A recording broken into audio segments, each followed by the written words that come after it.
Black Opportunity Fund is very pleased to be hosting what we hope will be the first in a series of very important conversation about the Black arts and culture ecosystem in Canada. I would first like to start by honoring the land that we are on, which has been the site of human activity since time immemorial. I recognize and acknowledge that I am speaking to you today from the treaty territory of the Mississaugas of the Credit First Nation, and before them, it was the traditional territory of the Haudenosaunee, the Huron, and the Wendat. We are mindful of broken covenants, and we strive to make this right with the land and with each other. We commemorate those who have tragically been impacted or lost their lives through systemic injustices and genocidal practices. And we stand in solidarity with Indigenous peoples and reinforce our commitment to reconciliation. As Black people have a very complicated history in this region that's steeped in a legacy of forced labor, of forced migration and displacement. And many of us have come here as settlers, as immigrants, as refugees and newcomers in this generation or generations past. And I would like to also acknowledge those of us who came here forcibly, particularly as a result of the transatlantic slave trade. Therefore, I also honor and I pay tribute to our ancestors of African origin and descent.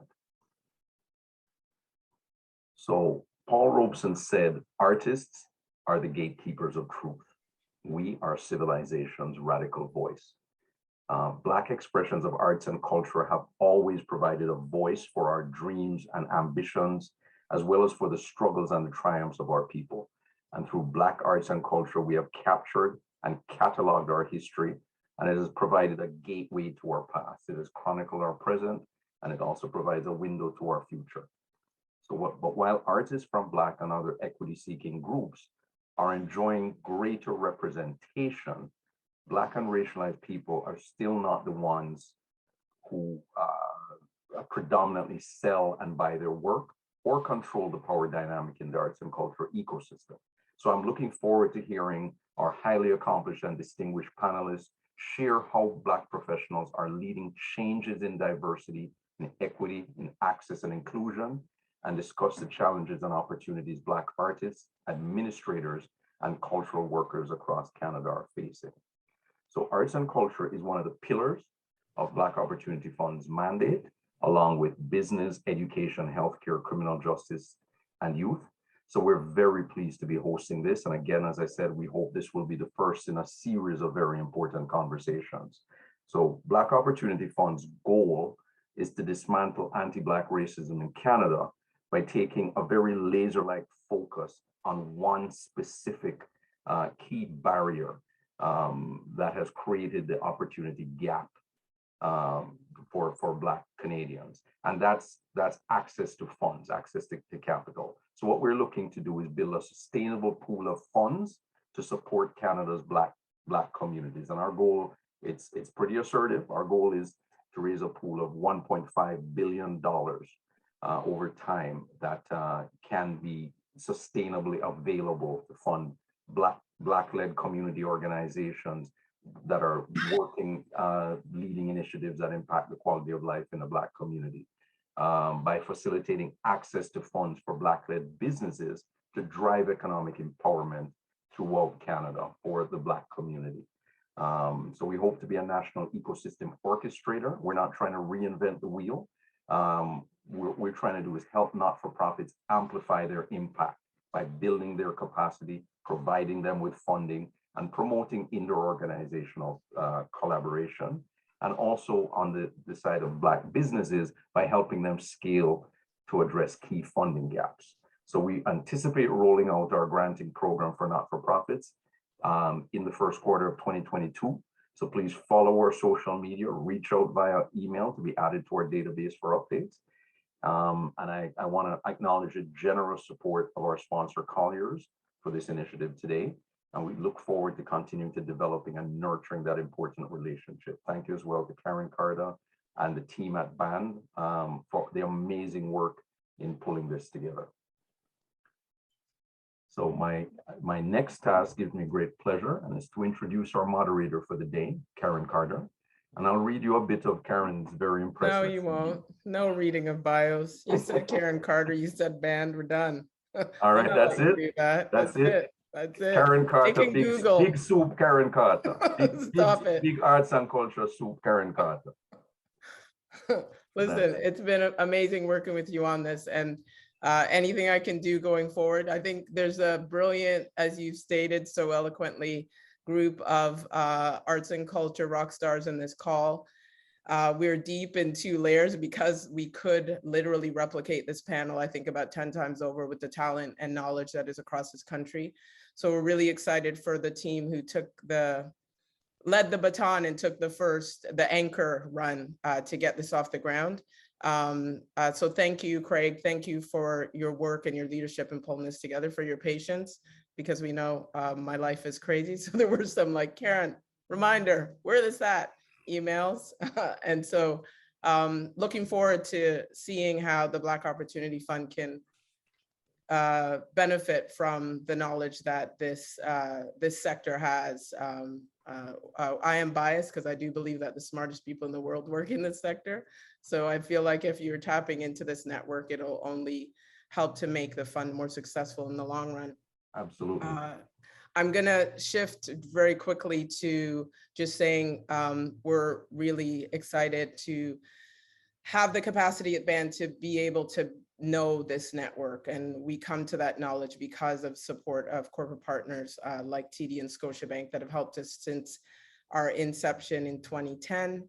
TD Black History Month program in particular is the reason I think I know most of these folks, definitely Delvina and Nadia and them across the country. So I'm gonna begin with a sister who's an interesting person because of her work both in city building and in culture.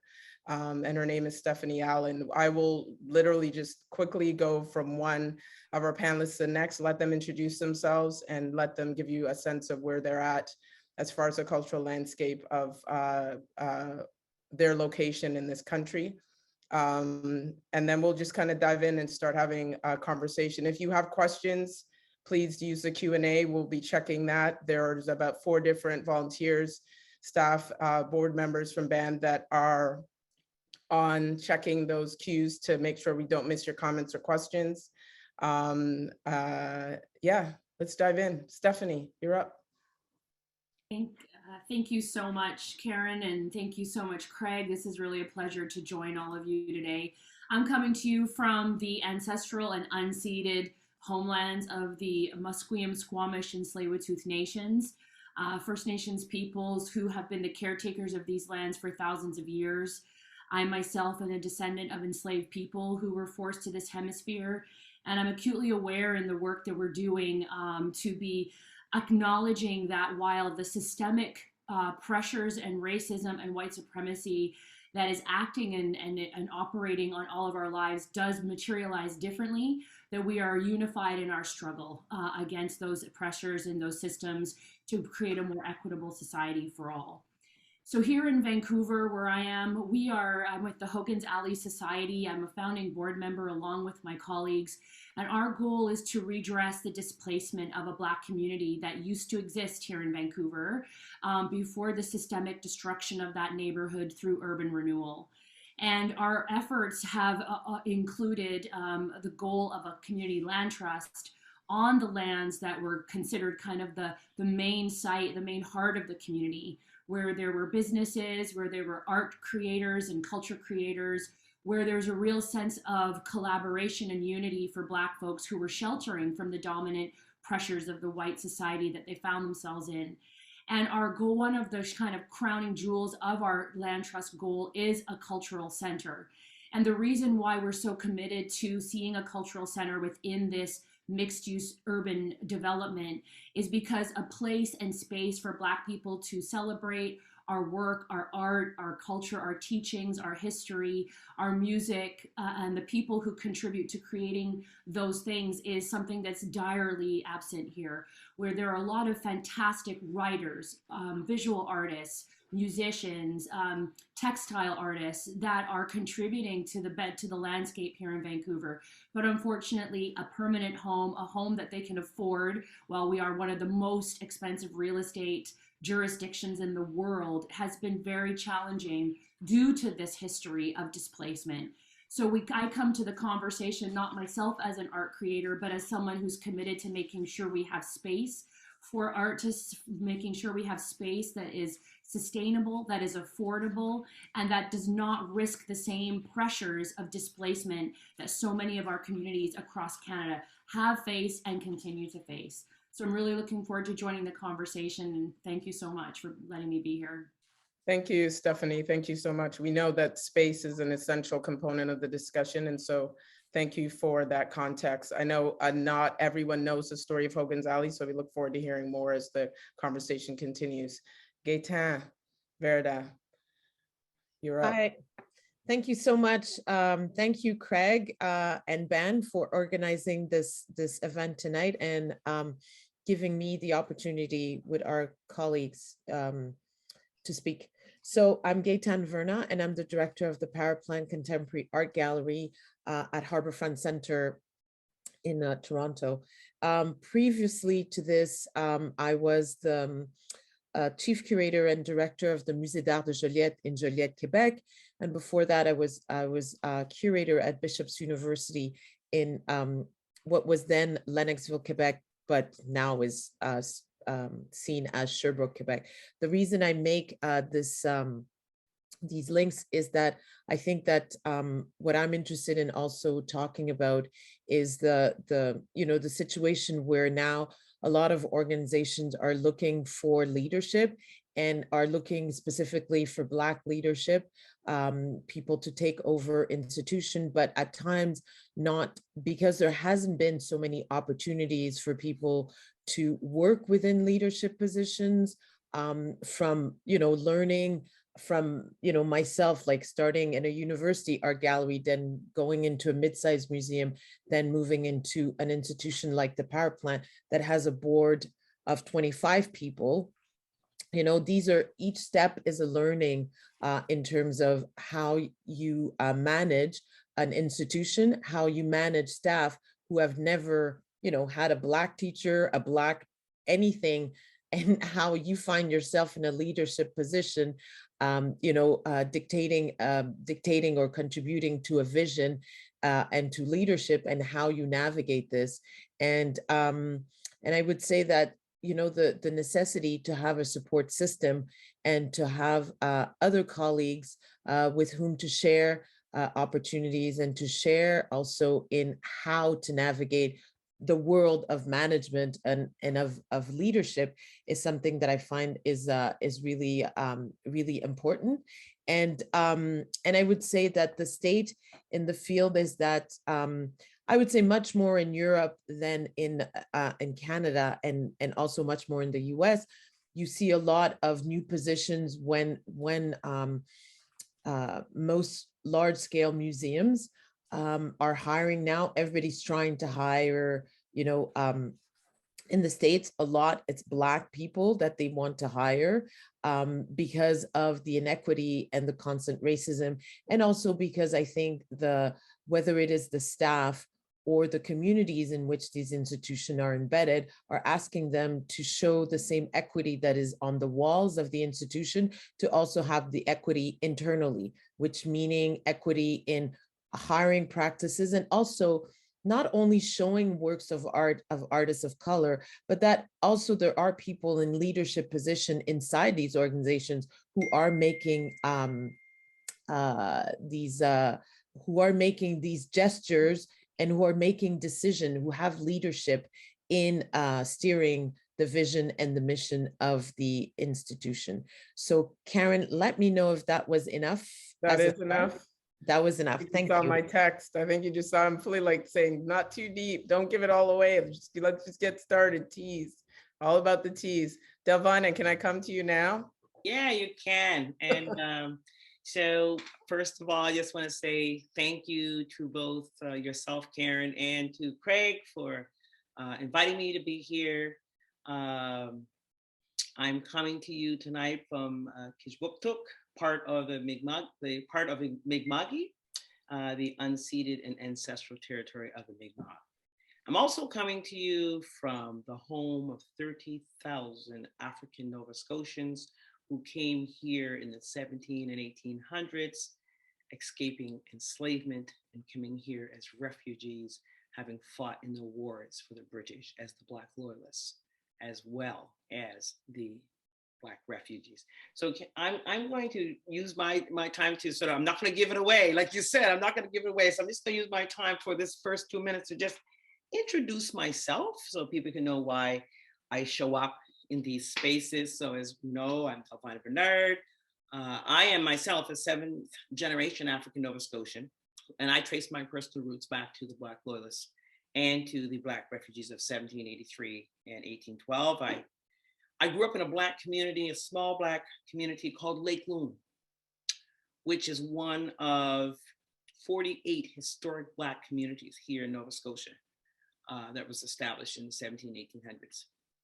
And I guess I can say that for all of my life, I have been an arts animator, an arts amplifier in one form or another. And I guess that really cemented itself for me in my very early 20s, when myself and 3 other women formed a sort of quasi feminist, quasi Black consciousness, social justice themed a cappella quartet called For the Moment.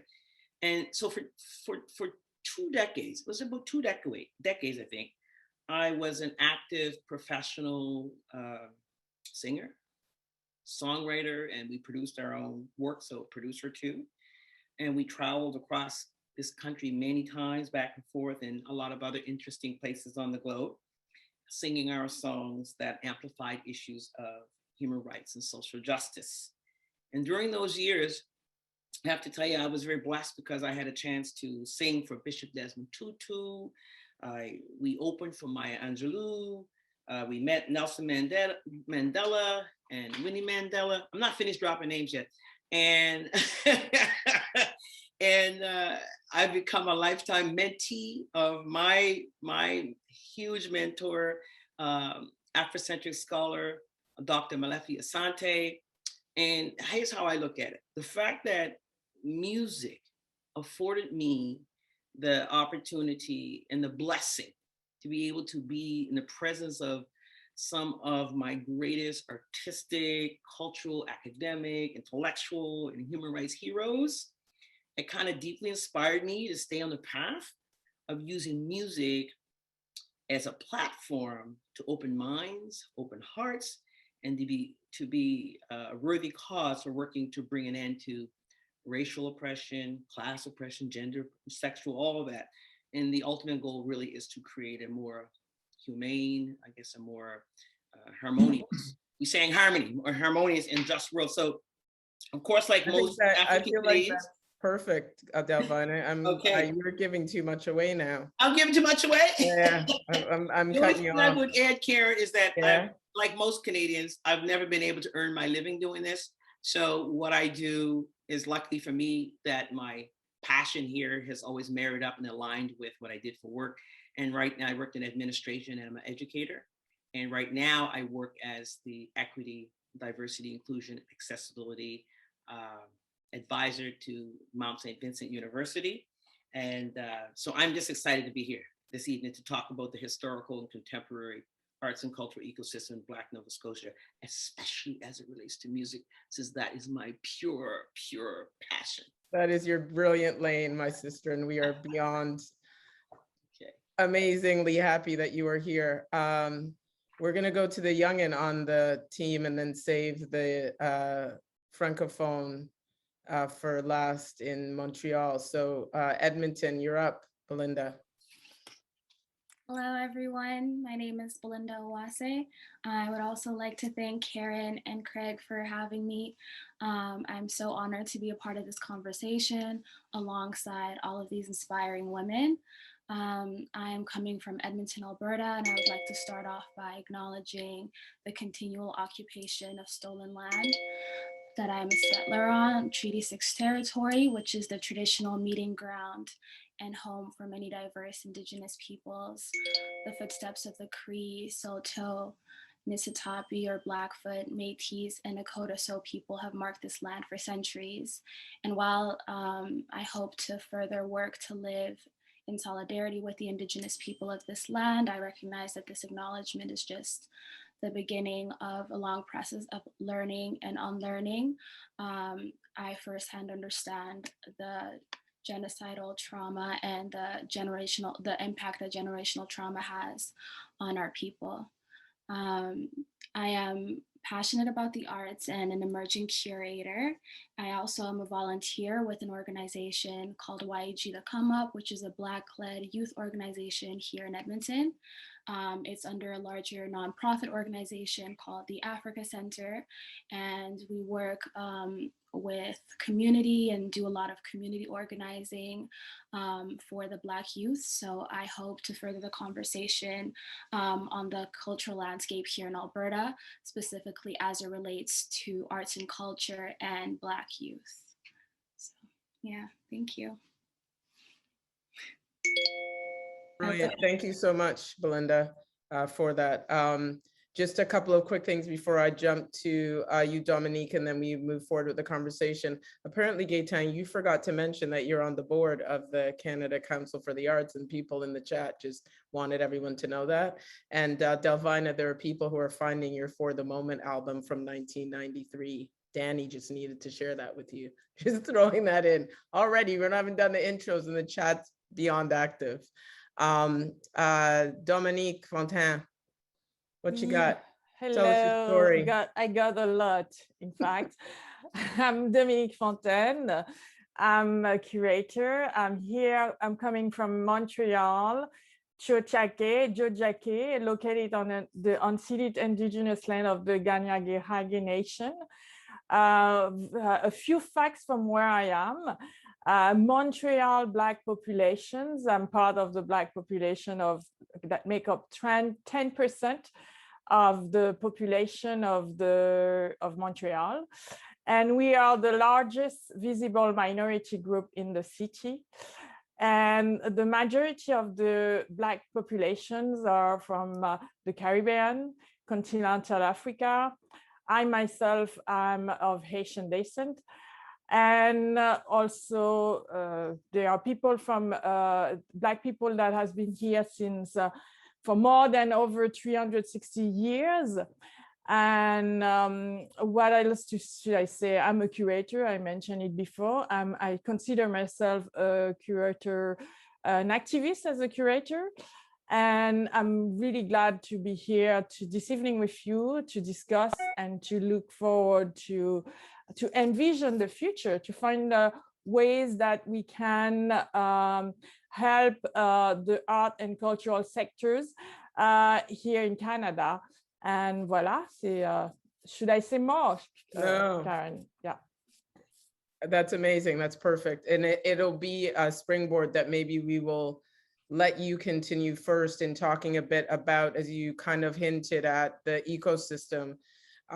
In the pre-conversation yesterday, you were quite passionate about that, the mix of the ecosystem and how the Anglophone, Francophone mix is a layer of the complication that I think one of the elements that I'm excited for this group to share with the folks on the call is how dense and diverse and complicated the cultural ecosystem for Blacks who are working in culture, either as Stephanie is around space making, at Gaëtane within institutions, presenting and creating as Delvina, a young up and coming professional like Belinda, that this ecosystem is super diverse. So maybe all of you can just jump in to talk about, okay, what's happening in your backyard? What would you say at the 3,000 feet level are some of the things to consider around the cultural ecosystem? Maybe one thing that you think is a positive, and then one thing that you think is a challenge. Do you want to start, Dominique? Sorry, my mic was off. What's positive about where I am here in Montreal? There's a lot of new organizations, and there's also the most oldest church is here in Montreal, the Union United Church of Montreal, the oldest Black congregation in Canada is here in Montreal. And we have like a lot of cultural organizations, old and new, a lot of community organizations, grassroots organizations. We have been organizing ourselves, self-organizing for a long, long time. Recently, there have been, there's a new organization called the Black Quebecers, Black Quebecers Observatory, which was just been funded. And it's an organization that is mandate is to look at what the challenges that Black people are facing in Quebec, in Montreal in particular, anti-racism, the many obstacles the youth are facing, racial profiling, access to housing, access to quality jobs, etc. But we also have pretty much great things happening also in terms of the arts organizations. We have like a new, we have artists, doing great stuff, museums that are started to collect Black artists. We have the first Black curators, full-time curator at the Museum of Fine Art. We also, there's a lot of positive things happening here in Montreal, but what don't we have? I was looking at what's happening in the States. For example, in the United States, I went on the database of the African American Association Museum. Do you know that there are 150 African American museums in the States? And there are also in the database, there are over 300 sites that includes museums, archives, libraries, galleries, historical societies, and cultural centers. And how many can we find in Montreal or in Canada? So this is, for me, is very depressing. And but luckily, there are people like myself organizing and doing things. For example, I'm part of a new initiative called Black Art History Before the Internet, which is a working group of that is dedicated to research and to research and to recuperate the history and to preserve, recognize, and disseminate the art and cultural legacies of Black visual artists active in Montreal before '95. And the group is composed predominantly of Anglophones and Francophone members of the Montreal Black communities. We are a group of researchers, curators, artists, writers, educators, and independent scholars. And our vision is we want to make manifest and to preserve, celebrate Black art in Montreal. And what we want also, we want to, our view is to radically transform the landscape, the cultural landscape here in Montreal.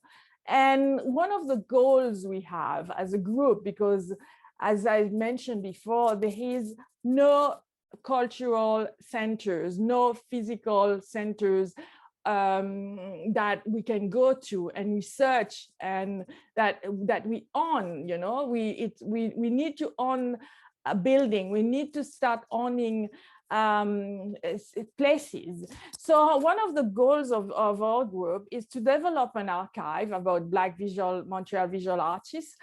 And also we want to, we have two objectives within that goal, is to create an online platform of Black Montreal visual artists.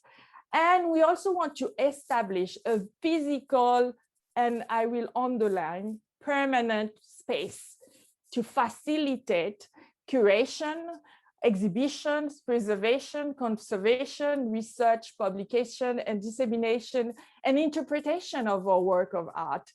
And we're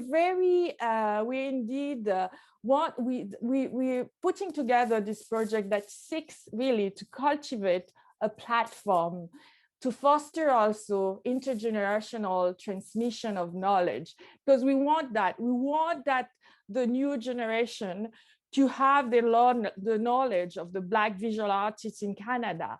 And we want to establish this for today and for the future. And I have to name the members of the active members of that working group. We've been meeting since last winter, and the group is comprised of Adrienne Johnson, Dorothy Williams, Harlan Johnson, Leon Llewellyn, Michael Sergil, Jordan Garner, Cassie Telliard-Charles, Ingrid Henrikens-Denison, and myself. We have 2 new members that recently joined, Jan Gistal and Terry Provost. So I'm like putting this forward to show that Black communities, Black in Montreal and across Canada, have been organizing, self-organizing. I know that the unfortunate murder of George Floyd has pushed people to be more sensitive about the conditions that Black people have been living under. So, but Black organizations have been very active to find ways and solutions to better ourselves, to inscribe ourselves in the cultural and artistic landscapes. If I take my own example, I've been active since the late 90s, you know. I was a member of the Canadian Artist Network, Black Artists in Action. So the struggle continues, but we want to do it in joy, and we want to do it in celebration.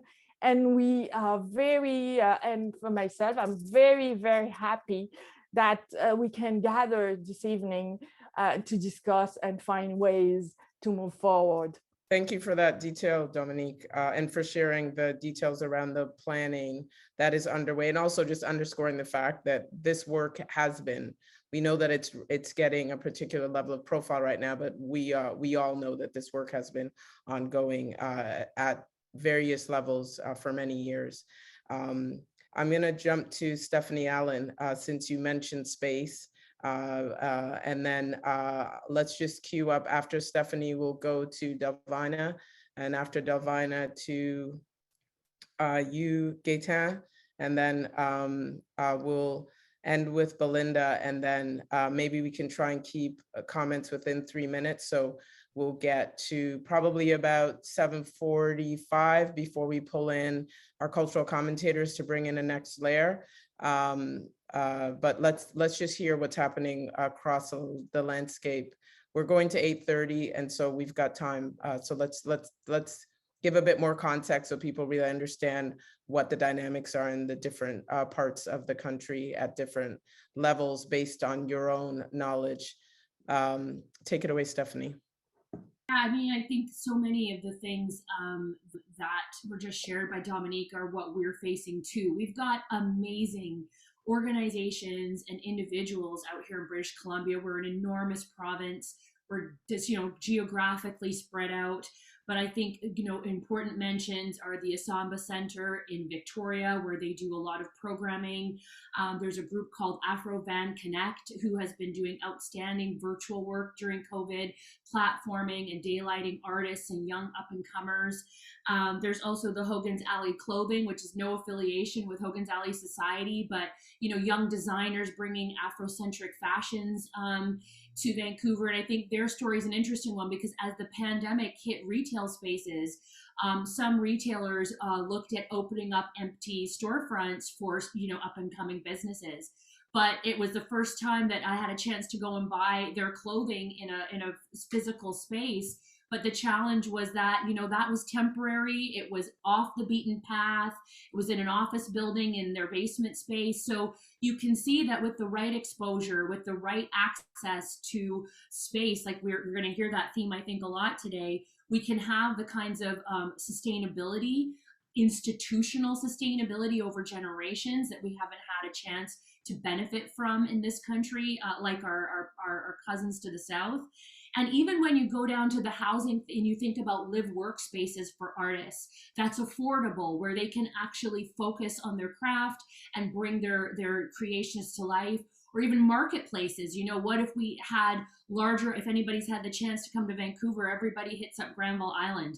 You know, what if we have a Granville Island that's focused on Black arts, Black culture, and, you know, food security. You know, during the pandemic, our members of our organization were supporting, you know, folks that were living in supportive housing. People had come out of homelessness of African descent with food hampers, but they also include personal products, grooming products. You know, these are the things that a lot of us get cut off from when we're living in a place like British Columbia because of the lack of infrastructure out here. We don't have the flourishing kind of retail and support services you do in Toronto and Montreal and Halifax. So I think making sure we have those spaces also for education, because not only do we see cultural centers as a place to hold our history, our archives, and our creations, but to educate the next generation that are coming up who are not getting the benefit sometimes of even coming up through families that are passing that knowledge down, coming up through a school system that absolutely does not represent them. I mean, I think those are the kinds of things where we recognize that space and investment in space is going to be the thing that will really nurture and allow our community that kind of intergenerational sustainability of these things we want to develop in this country. Brilliant. Thank you so much. Again, space, like the layers of everything you're saying that is so present in Toronto, in just every city across, especially live workspace, long-term ability for designers to have retail space, like support for startups, all of those things. I think we really want people to understand this is 3,000 feet level. We're going to throw a lot of information at you, so people are getting overwhelmed. It's somewhat purposeful. It's for you to understand how the needs are great, the necessities are dense and complex. Delvina. Yeah, I agree. It's, 30,000 feet up. It's the high level overview, but I'll go down the weeds for just a little minute because I want to put a plug for the art forum. I'll focus a bit more on music, because that, as I said, is kind of where my sort of engagement with the arts and cultural community really first began. And I guess I'm kind of pleased about that because I'm going to go out on a limb here, and I hope that my colleagues will let me take a little liberty for what I'm about to say, and they'll forgive me to say that I believe that music is the most proliferated and most globally embraced Black art form that we have ever created as a people. What I mean by that is our music has a degree of power, especially here in North America. Think to our early, time here during that era. It was almost impossible to practice our other art forms, such as sculpture or textile art or even dance. So these things we couldn't do. But for music, even though they took our instruments, we still had our voice. So music has been very, very, very powerful. And I think for me, it's the pulse, it's the lifeblood. And I would even go as far to say it's the seed from which all of our other art forms has germinated. So in terms of context for a high level overview, here we are in Nova Scotia. We're 3% of the population of this province. We're roughly 30,000 people. And I would say that the Black cultural development on the East Coast really mirrors the historical, social, political, and economic development of this province, which really has been characterized by systemic neglect, de facto segregation, as well as legal segregation and ongoing systemic racial barriers. So that's kind of how the arts and cultural community's relationship to the larger community is framed in that very same way.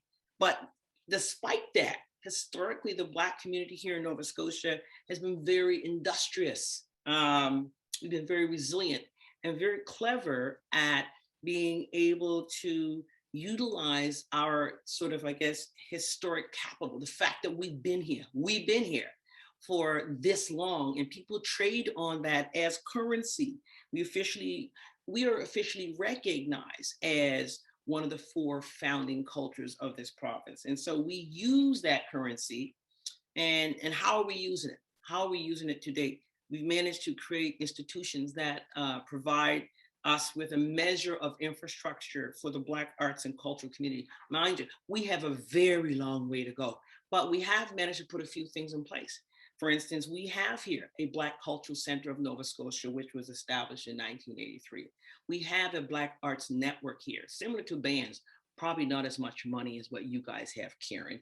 David Woods can speak to that later, because he's the person holding it down, but many of us were involved in creating that. In 1998, we formed the African Nova Scotia Music Association.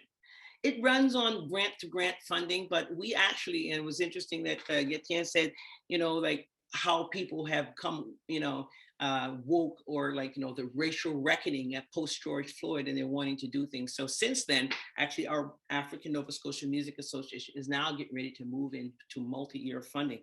That's very critical to be able to have that institution solidified to support Black musicians so that they can use their music as a form of cultural reproduction, but also there's people who want to trade on that in terms of music as a cultural commodity, and that's quite all right. We have a Black Loyalist and Heritage Center here that was established in 2015. It comes under Nova Scotia Museum System, a strong, important piece of infrastructure in the cultural arts community.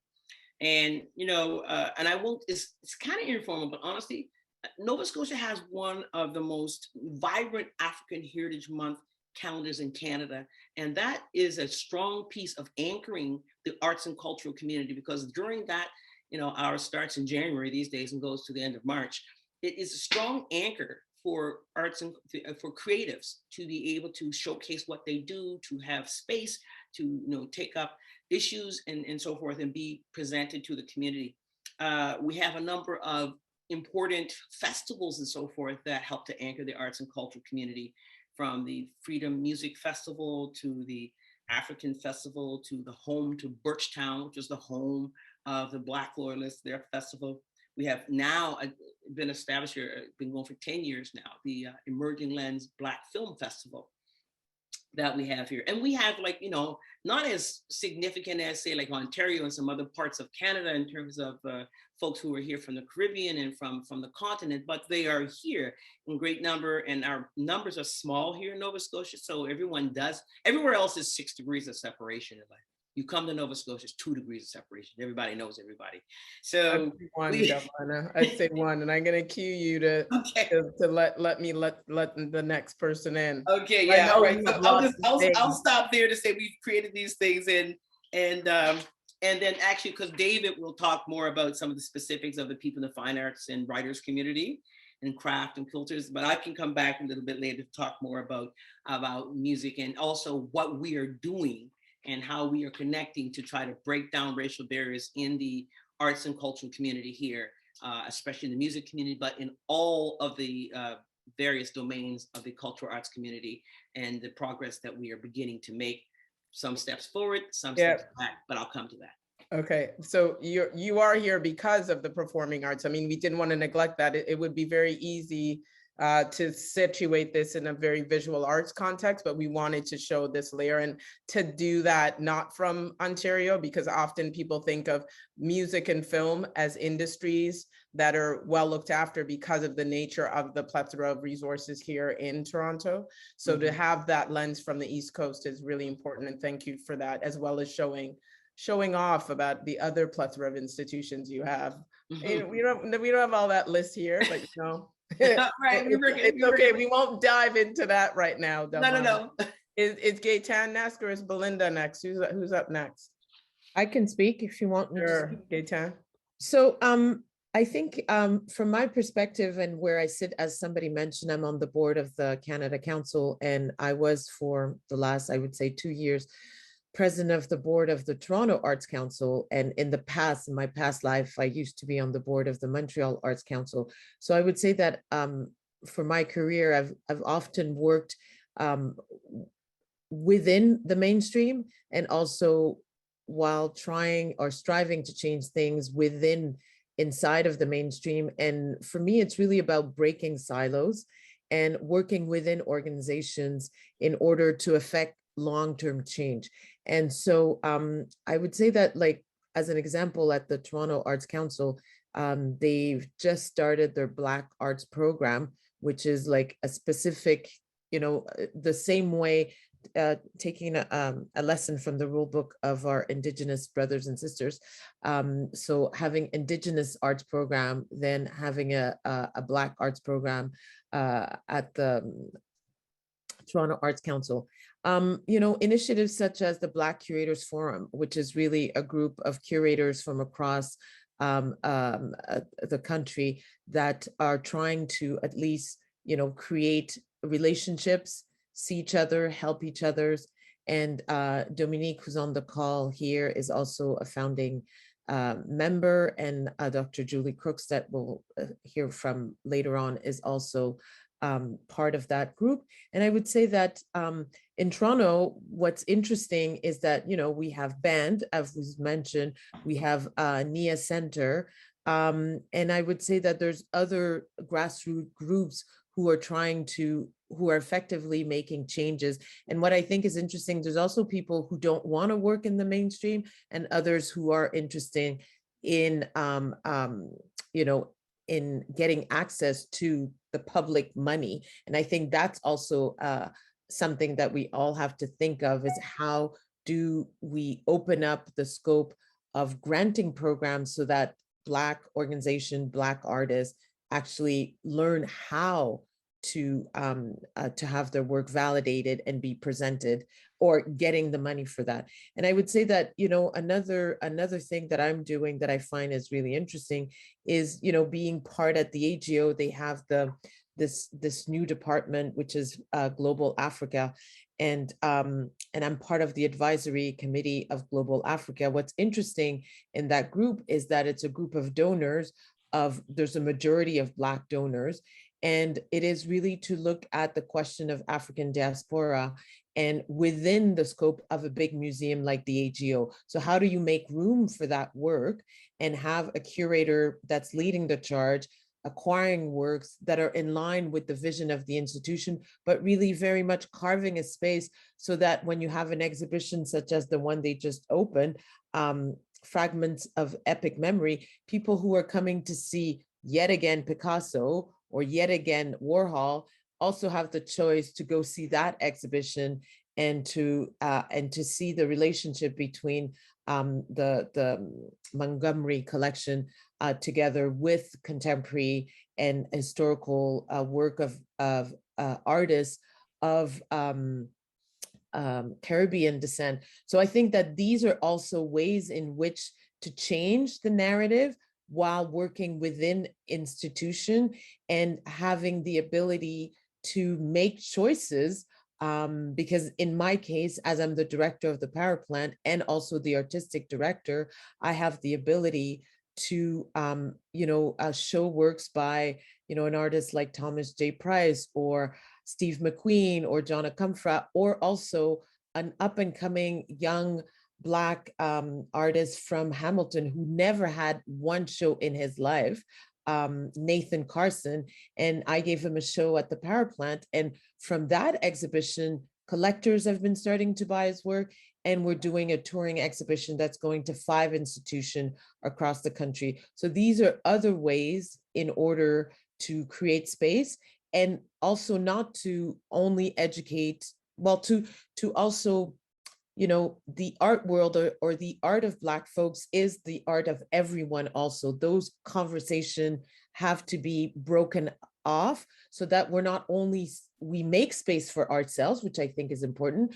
but that ourselves, we have to be in the mainstream, speaking with our voice and bringing other people to hear our voice, and also to see how our stories, our struggle connect to everybody's stories and everybody's struggle. So that's what I'll say for now. there's some themes that are coming out that we'll loop back in, but after Belinda, we'll probably pull, because I think it would be great right now to hear from Angela Casey, because I know she'll have some comments specific to Winnipeg, but I think we're clearly starting to see at the institutional level. So what are the things that may come from public sector partnerships? And then at the community level, the opportunity for creation, for support, for individual artists and grassroots community needs or ambitions that may start at community and scale up to institution, as both Stephanie and Dominique talk about what's happening around people trying to plan to create space that likely, well, not likely, is about legacy forming so that we fill gaps. We've heard ambitions about a Black History Museum that's national for this country. And we, to Dominique's point, the African American Museum on the Mall was possible because of those 150 museums across the country. So you can't get to the scale of a national narrative.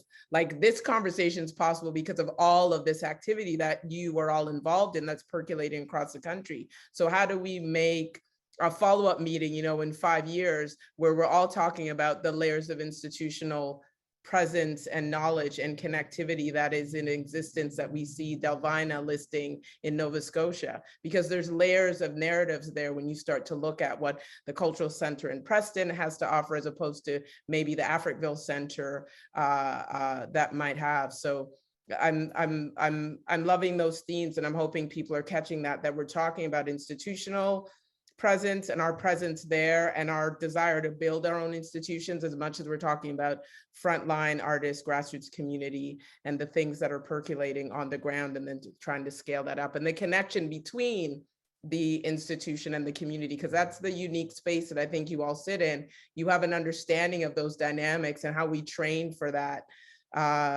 going forward will help us build our own institutions. Belinda, what say you? And then I think we will, if the cultural commentators can start to turn their cameras on, we'll jump in and let them start to pick out whatever points they wish. And we'll start with Angela and her commentary on Winnipeg and the rarefied life she's leading now in Ottawa at the big Canadian institution. Belinda, talk to me, doll. What you got? Hi, yeah, I agree with a lot that has been said by Stephanie and Dominique in regards to space. I think that that's the challenge here in Alberta as well, having a space for our Black youth or Black artists, musicians, curators, creatives to call their own. I recently had the privilege to talk on a roundtable for the Art Gallery of Alberta, where we discussed a lot of these issues. To echo again what Dominique and Delvina have said about the recent, I guess, wanting to be more, the recent like racial inequities being recognized by a lot of these institutions post the devastating death of George Floyd.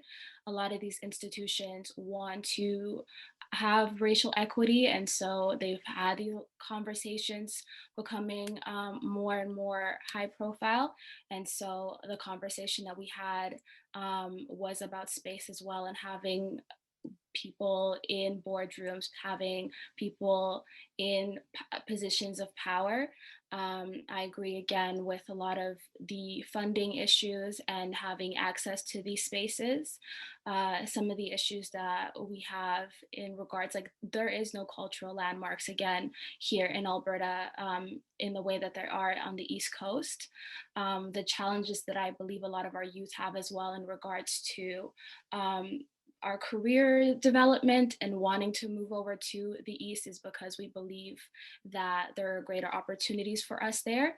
And so a lot of us are migrating and moving there in hopes of being recognized for our art and being recognized for a lot of the work that we have been doing for quite a while.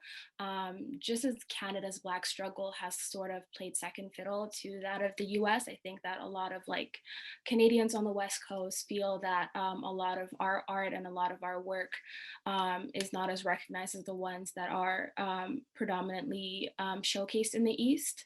But again, there is also a lot of continental Africans who have been moving over to Alberta, and our region is growing in population of Afro-Caribbean Black peoples. And so I think that there's definitely an opportunity for us to do a lot of great work, which leads me to talk about a lot of the growth that I see here and a lot of the positives that I see in my generation and a lot of the youth is that I see that a lot of people are more passionate about creating our own things. There's a lot of entrepreneurs trying to do their own businesses and create grassroots organizations. There are so many organizations that are brand new, even just at the University of Alberta. We've just had a Black student union in just the past couple of years that we never had before. So there's a lot of youth advocacy work with the organization that I work with as well.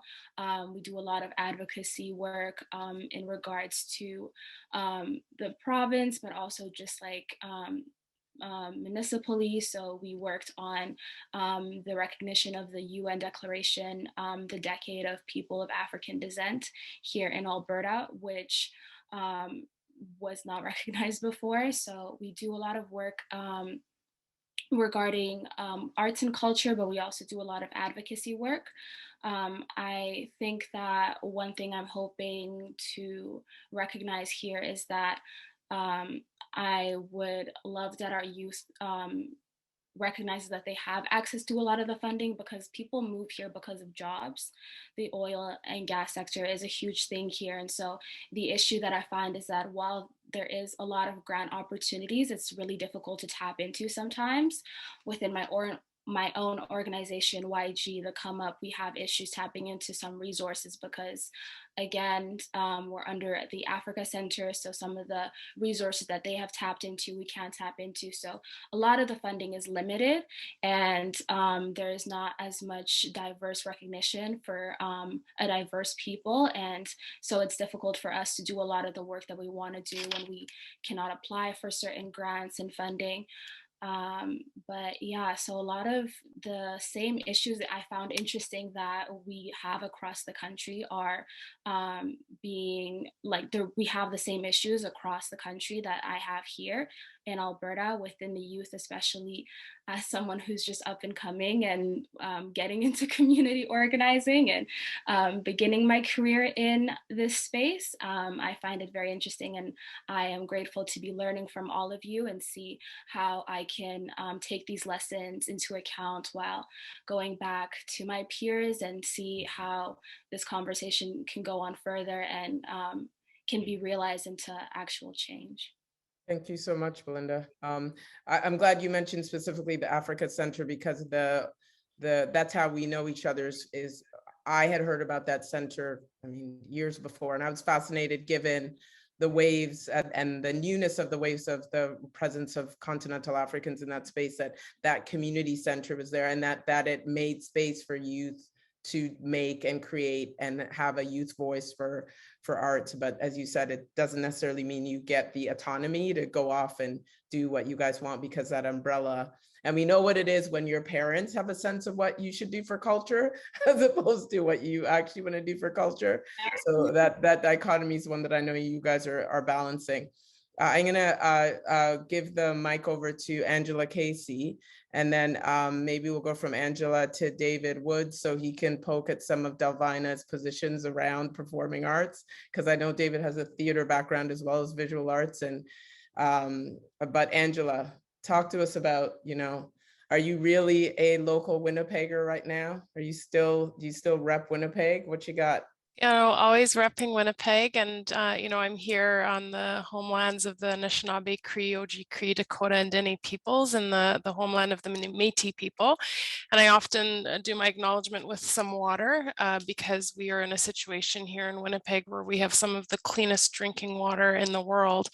Yet the source of the water, Shoal Lake 40, has been in a decades-long boil water advisory that was only lifted about a week ago. And so, just the beneficiary of the privilege that we do have on these lands, and looking at responsibilities as someone who is here in a first generation capacity to amplify those voices. So Winnipeg is home, though I have been working virtually for the National Gallery of Canada after spending 11 years with the Canadian Museum for Human Rights and 10 years before that, or a little more than 10 years with the Federal Department of Canadian Heritage. So I think my lens that I bring to the conversation echoes a little bit about the support systems and the grants and the funding. I think similarly, you know, and I think in a very similar way to what Belinda was saying about Edmonton, Winnipeg is experiencing similar waves of growth. The Winnipeg of the 60s and 70s when I was growing up, and the Winnipeg of today, specifically around the Black community, is very, has evolved, yet we're still having a challenge as community to sustain facilities to serve as places of gathering. Certainly in the Winnipeg context, there is a history of Black churches that have served as those meeting places, and there's certainly an important role to play, but there are a few challenges that come with that. If first of all, you're not from that faith tradition, and in the diversity of those communities, we have a diversity of traditions. At times it becomes spaces that are also excluding members of the LGBTQ+ community at community events, and also they're not necessarily spaces for culture in the same way. Delvina would be happy because there's a lot of music, but I would say in terms of cultivating spaces for artists and art and other forms of expression, we don't have those same incubators, though there has been a little bit of work done more in the sector of cinema. But I would say that you know, from my perspective, the support system piece is really key as well. And I just thought I'd mention that a little bit in terms of mentorship. You know, I started my career in the public service because a Black woman in a senior leadership position hired me and mentored and supported me. And it's really about recognizing the ability that we have in these spaces once we enter them to actively mentor, guide, and support. And at times when it's not within the sector, it's looking at, you know, for me, I have a support network of Black women that I've met through the Congress of Black Women and Black History Manitoba and other organizations who are my personal support network and my community support network, who give me perspective, who give me advice. And I'm not a curator. I would say that I'm more of an operationally minded person. And I think also building capacity in the community to understand that a career in the arts and cultural sector is not only for the creatives, that you know, to have people who can work in operations and finance and in IT and all the other aspects of the support networks to make these institutions run are key, and those areas are all places where systemic barriers and colonial legacies lie. They can create spaces that are unwelcoming to visitors if your protection services aren't being presented through an anti-racist lens, you know, to looking at just, you know, the rich employment that can be feasible, particularly in some of the bigger institutions, such as the ones where I've worked. But it also allows me to gain skills and knowledge that I can bring back to the community organizations as we're trying to navigate and jump from grant to grant as we struggle for sustainable funding and really just keeping the lights on.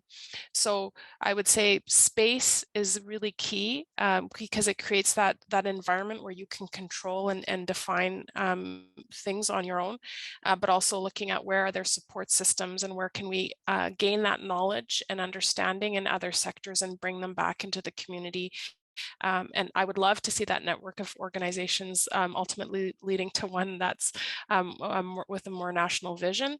There's important stories to tell and artists to profile and works to share. And, that would be a wonderful vision to work towards. Very true. Very true. Thank you so much for that, Angela. And for, I didn't know about the boil water situation. So I'm learning some new things, which is kind of frightening. And the reminder about the churches. I think one of the things we're forgetting is a lot of places of worship sometimes de facto become places to gather. And then when we gather, they're for multiplicity of uses.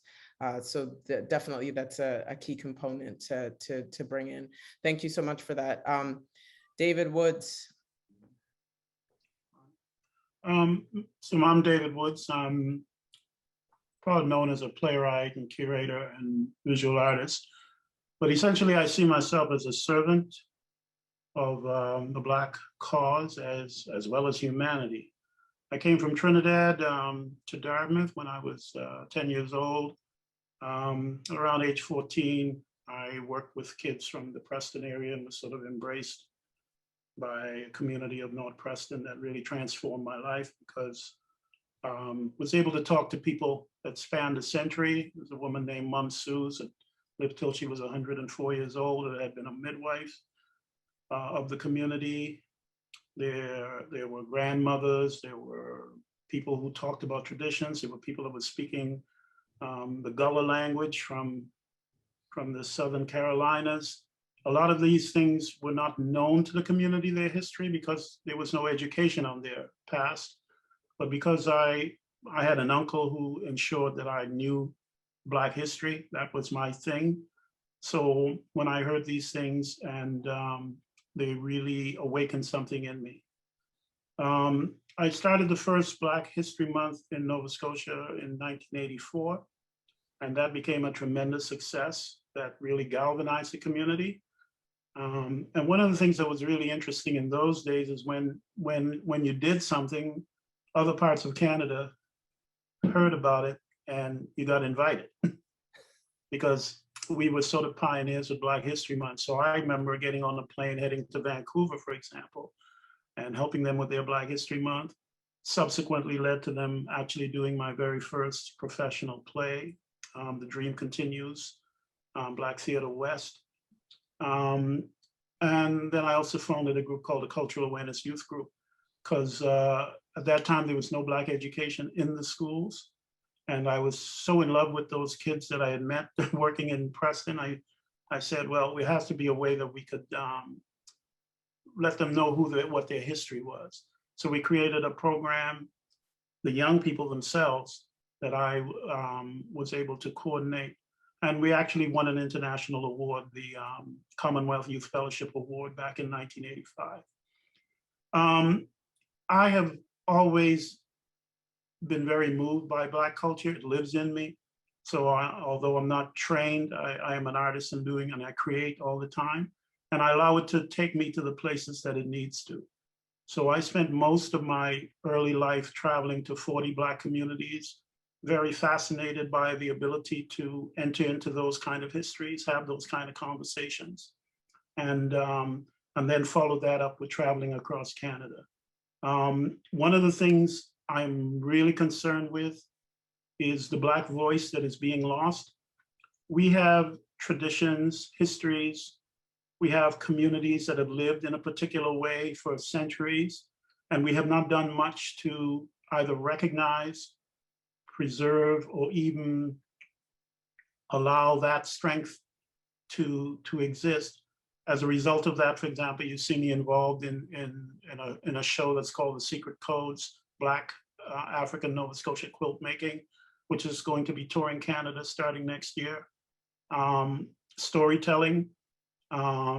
So whatever I've heard out there amongst our communities, and also currently working on an exhibition on Edward Mitchell Bannister, ironically, a celebrated artist in the United States, pioneer African-American artist, first to win a Black to win an award in all of North America. And he was born in New Brunswick, and nobody in New Brunswick knew anything about him. And so we're actually going to be doing the first exhibition on Canadian soil of his work in 2023 at the Owens Gallery. These things are critical, that we preserve the Black voice because it educates others. I've been more concerned about inspiring people than I have been all the problems that we are faced with, because my whole life experience has been when people are truly inspired, they make their own path. And so I look forward to these kind of engagements. I sincerely believe we need a national center. This vision or this belief I had predated the American one, actually. I've been talking about it for a number of times, because we don't have the active collection of research. We don't have the active collection of knowledge. We don't have, and so I go to, different places. We just recently, for example, was involved in starting a Black organization for the very first time in New Brunswick. The New Brunswick Black Artists Association is also a New Brunswick Black African Association, and also in PEI, the Black Cultural Society. And this is the very first time that people began to actively look at their culture. Not that it didn't exist. And I'll leave with one story. When I say I rely on inspiration, just for example, we now have the $10 bill for Viola Desmond. And a lot of people may not realize this. It really came from her sister, Wanda Robertson. I met Wanda in 1995 by chance. I was doing research for a book on Viola Desmond, and she came to a lecture that was being given. And once we met, we just started gabbing. And she could recall everything from 1917 right through. She could recite all the different things that people went.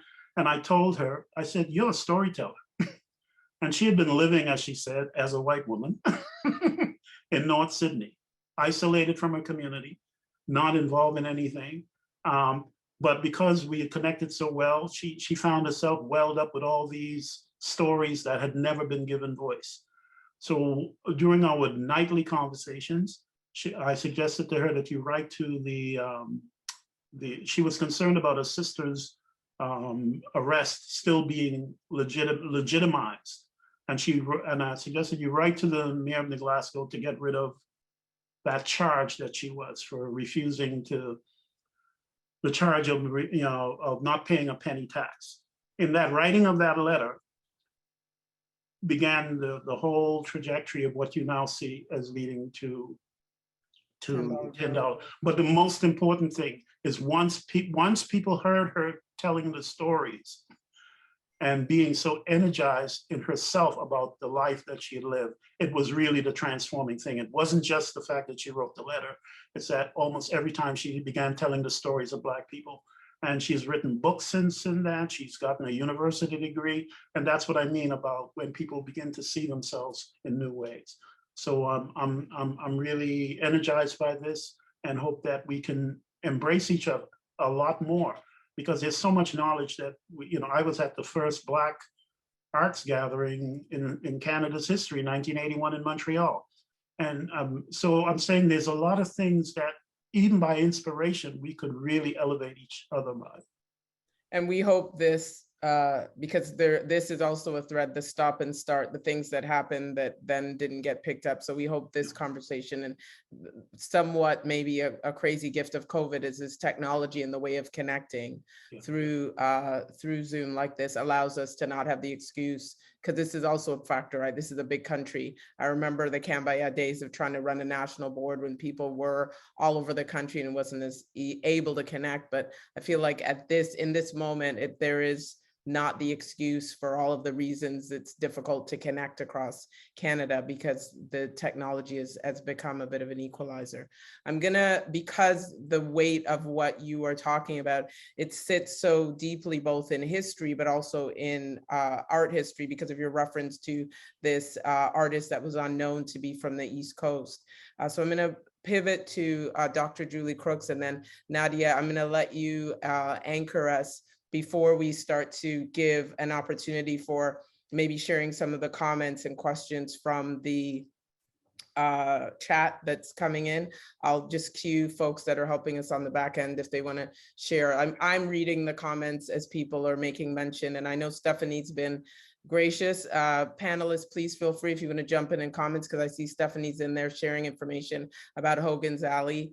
Yeah, there's exchanges. There's people like Bushra Junaid, who's in there sharing information. Folks like Tanya Lee Williams. I'm seeing the sister from the East Coast, Hamilton. Like, I'm just seeing folks and I recognize the names. So it's really great to see Eldon Maskell. I think I saw Gail Lord make a note. So there's a robust discussion that's happening, and we're seeing that people who are also of influence, as I said, this panel, like Bushra could be on this panel. We could replicate this panel 4 times over, 5 times over, and more. So Dr. Crooks, we know you're busy with your big, huge exhibition. And so we are very happy that, I think you did a tour before this. We are happy that you took the time to engage in this conversation with us. We will leave it to you to take it where you wish, maybe to talk a bit about the significance of the work you're doing in this important role of Global Africa at the AGO, but you're a co-founder of BAND, so we will let you do you. And then Nadia, I mean, I've seen the magic you've done with the Black History Committee and the significance of that in Montreal, and highlighting just contemporary Black people who are living and contributing to community. So we'll end with that, and I will ask our guests who are still with us, we may go a little bit over, and we hope that's okay if we go over. It's to make a chance for you to be able to get some questions answered, and maybe for some of the panelists to have a final word. So we strategically set an hour and a half so that you wouldn't be afraid of 2 hours. So we might go closer to the 2-hour mark. Dr. Crooks, what you got? Just Julie, Karen, just Julie. Hi, everyone. So thrilled to be here tonight. It is very hard to follow someone like David Woods for so many reasons. As one who has followed his illustrious career and activism, and admired from afar the ways in which he has been able to do what he has done within visual arts and culture and theater, and now to have the Bannister exhibition happening. I mean, really, I think it's following David's kind of resolve to really highlight Black arts in Nova Scotia. I think it's a testament to what we all try to do. It's exhausting. I don't know about you, David, but I'm exhausted because it is a constant struggle, and I don't want to add add any dampness to this, illustrious gathering with all of the kind of hope and celebration and need for I guess hope and change. When you're in the institution and you're trying to make change, it's a constant struggle, right? This work doesn't occur easily. One has to really surround oneself with sisters and some brothers who constantly, lift you up and tell you, don't quit today. It's okay. Continue to do what you have to do. And I say this all as I think about not only what I've tried to do in the AGO, but also where I come from, because I was listening to all of the organizations that Delvina was talking about, and David and Stephanie and Angela. And I started thinking about, well, I remember like the Harriet Tubman Association, like when I was like 15, and Tropicana Community Services, and Chisamba Chiyuka, which was like the dance group, and Black Secretariat, and Umoja, and Band, and Kambaya, and Black Film and Video Network, and that is what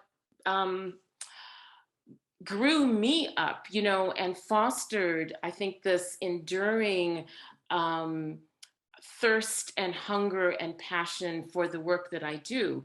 So it's been very extremely extraordinary. And there's something about turning off the video and just listening, I just have to say, because it really helps to, well, for me anyway, to really soak up what the kinds of varied things that you're all doing, and the fact that we do it from coast to coast and we do it from generation to generation. And what I'm trying to do, I always say I'm in the institution, but not institutionalized. So I am a thorn in, you know, my director's side, because I'm always pushing, and I'm never satisfied. And also I'm not naive to think that the racial reckoning and holding the institution's feet to the fire that occurred, you know, so many months ago is sustainable. That, you know, Angela Davis, who is my hero, says, and she said it during that time, you know, this is a moment and it may be a fleeting moment. And so we really have to, you know, do as much as we can within this moment, because it may not be sustainable. So I say that all to say, you know, what I'm trying to do is mentor and create, yes, space, and I hate the term pipeline, but a pathway for younger curators and folks who want to work in the institution, because not everyone wants to work in the institution. Sometimes it's about, you know, a financial, some financial reasons, and then you kind of step out and you step in. But one thing I do know, that I can't do the work I do without community. It is absolutely impossible. And anyone that says that they're doing this kind of work without the community is frankly disingenuous and lying, flat out lying. So I will leave you with that, but just say it's been so gratifying to hear you all, and continue the fight. And you know, I'm here. We're all here to support each and every one of you. And I think that's the other thing, to create this network so that we are all open to helping each other out. Like, I mean, I know it's the kind of each one teach one is so 90s, and lift as you climb is, you know, maybe 80s, but I really believe in some of those, I think, quite profound ways of thinking in order for us to kind of like literally survive. So thank you. Maybe it's my age, but I'm all about a bit of lift as you climb and each one teach one. So nothing bad about that as an ending, Dr. Crooks. Julie, you know, I live to call you Dr. Crooks. I know how hard that PhD, I know them three little letters, what it meant for you. So I'm forever going to tout the doctor, even though you don't want to hear it. And I might West Indian it up a bit for us tonight. Nadia. Hi, Karen. How are you? I'm here from Montreal. And I'm happy to be with all of you guys tonight. I will try to make a wrap up, because I was really impressed with all the intervention of everybody. And as I am the treasurer of Black History, the Roundtable on Black History Month, I've been the treasurer as a volunteer for the last 12 years. I have also a point of view that I want to convey to Mr. Wellington, because in the end, I think we were talking about money, even though we didn't talk about money. The first point— You're not allowed to pitch. There's no pitching. You're not allowed to pitch. I love you, but no pitching. Okay.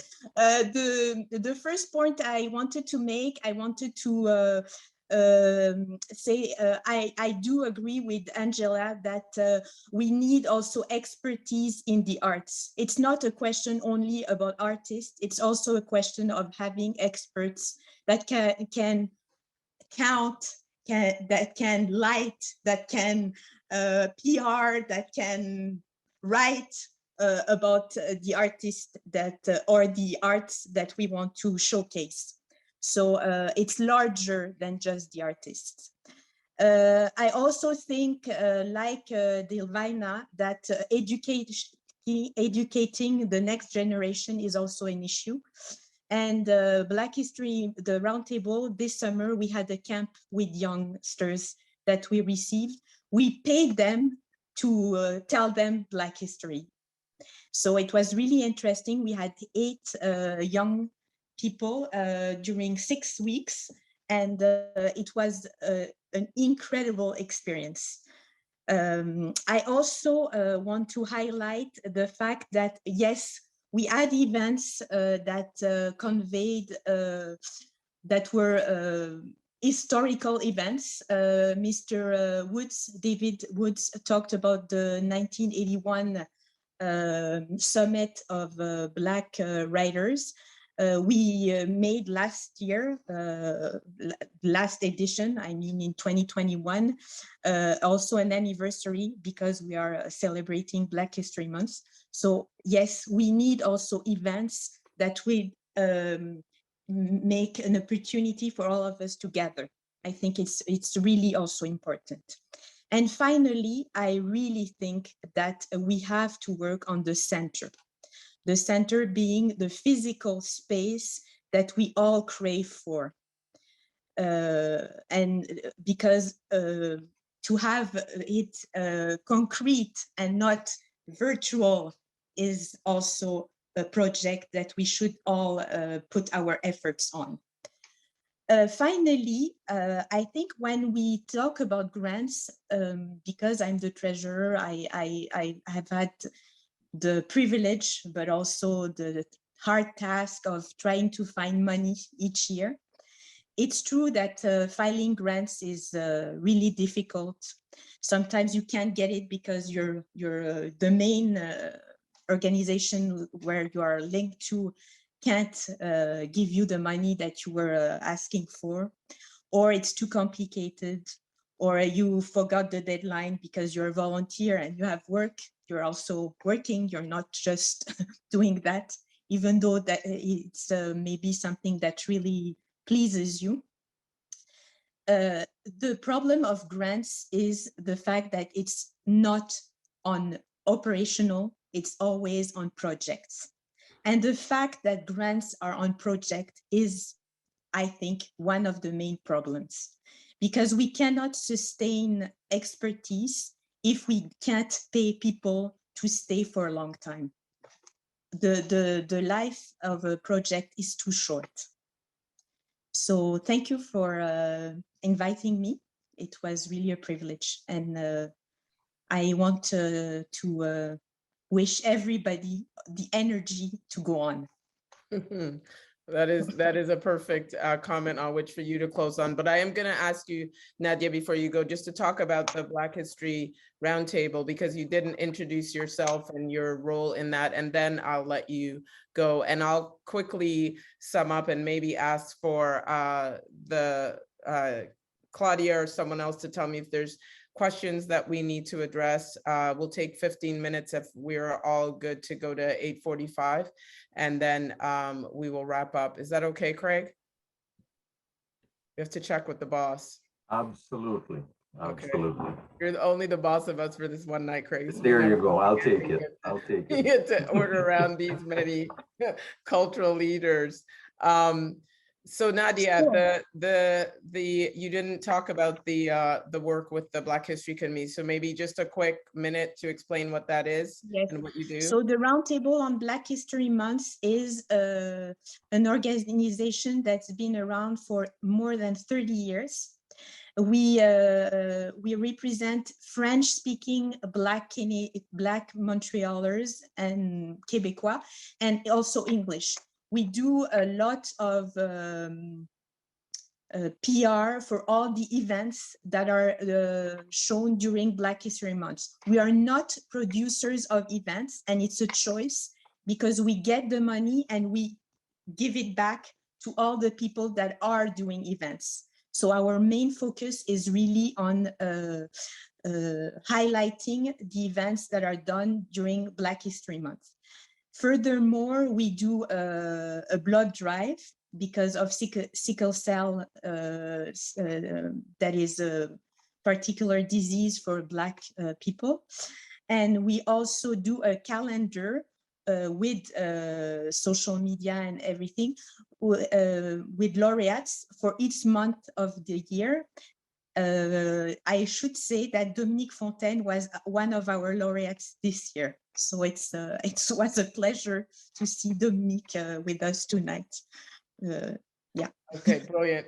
I know that the calendar is really this beautiful document to showcase annually the laureates. Yes. So we'll let people just, we may end up in the follow-up sending all the organizations that are affiliated. We'll do some of that roundup and then share it in the emails from those that would have been part of the yes for tonight's discussion.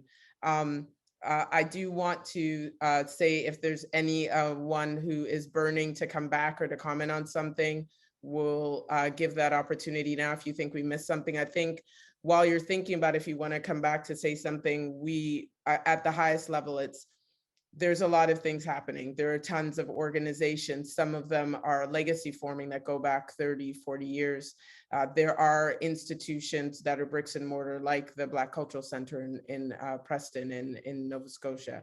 There are community organizations that are younger. And so the mix of organizations that have space, organizations that are running as far as community program delivery, the acknowledgement of institutions like our houses of worships that have been meeting spaces, the recognition of those of us who are working in institutions at leadership level, but are constantly, as Julie so eloquently stated, connected to community to keep that drive going. And as Angela also referenced, that connection between your feet being really rooted in the grassroots to allow you to be able to do what you do and to advocate how you advocate within the institutions really key. As you can see, this is a bilingual country, so we have people here who are straddling those spaces that are functioning in Francophone and Anglophone institutions. And as stated at the top of this is the first of, we could literally have a panel discussion just on the performing arts sector. And if you pulled in music, theater, dance, you could then have a plethora of conversations. If you look at what the museum sector is for visual art presentation, as opposed to collection of ephemera and artifacts, you see the need for this discussion around the institution. But I think we're also reminded that the African American Institute on the Mall was probably possible, I believe was possible because of all of those smaller cultural organizations across the country. So how do we, in thinking about that bigger institution at some point nationally, fill the gaps throughout this country so that there are places that speak to the diversity of place, space, history,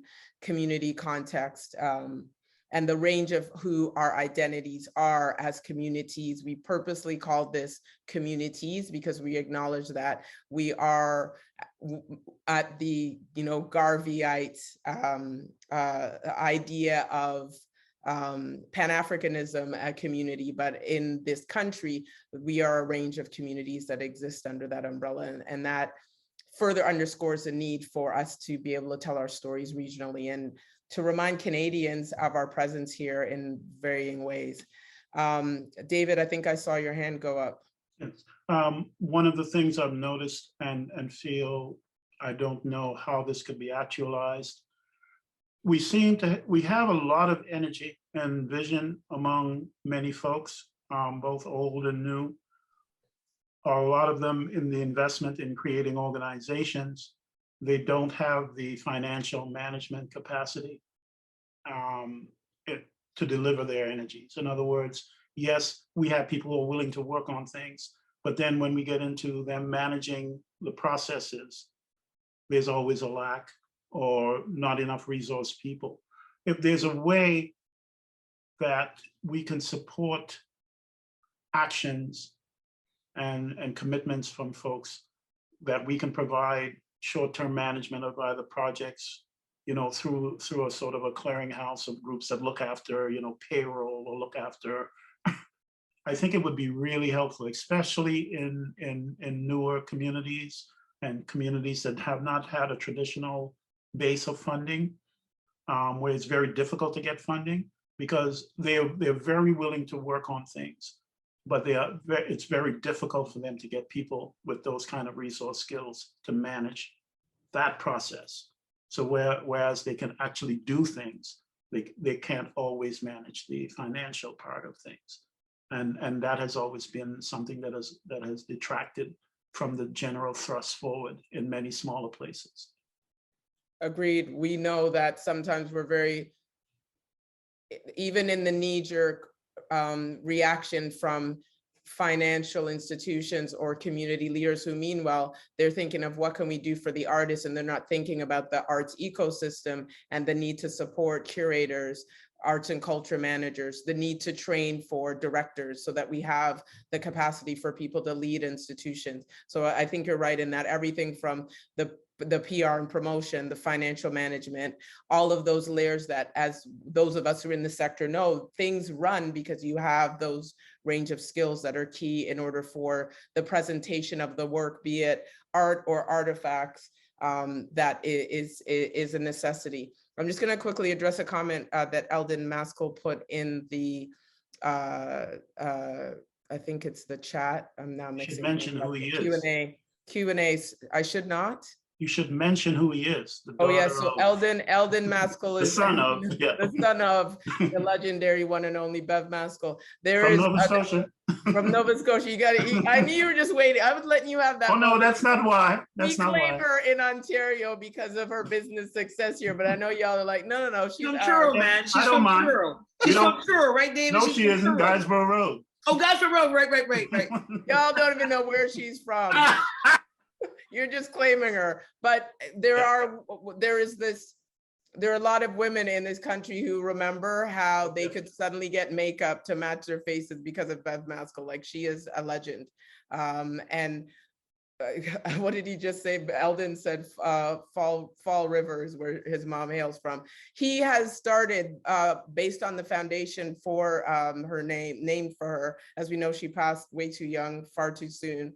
And there is a foundation that he is taking that seed money to start the work on a national Black Culture Museum, Black History and Culture Museum. So myself and Dr. Crooks and some of have had some preliminary discussions. So one of the follow-ups, Eldon, is for inviting you here was to make sure you saw this range of folks that we can start tapping into how that that reality, how that idea becomes reality. So I think he was yelling at me for not mentioning that, but I had planned to mention it, Eldon. Oh, just didn't want to start with it. Yes, there are folks who are leading that charge. And as you said, David, you've been dreaming and thinking and planning that before the African American Museum on the Mall was undergo. So actually, I feel like the two of you need to talk.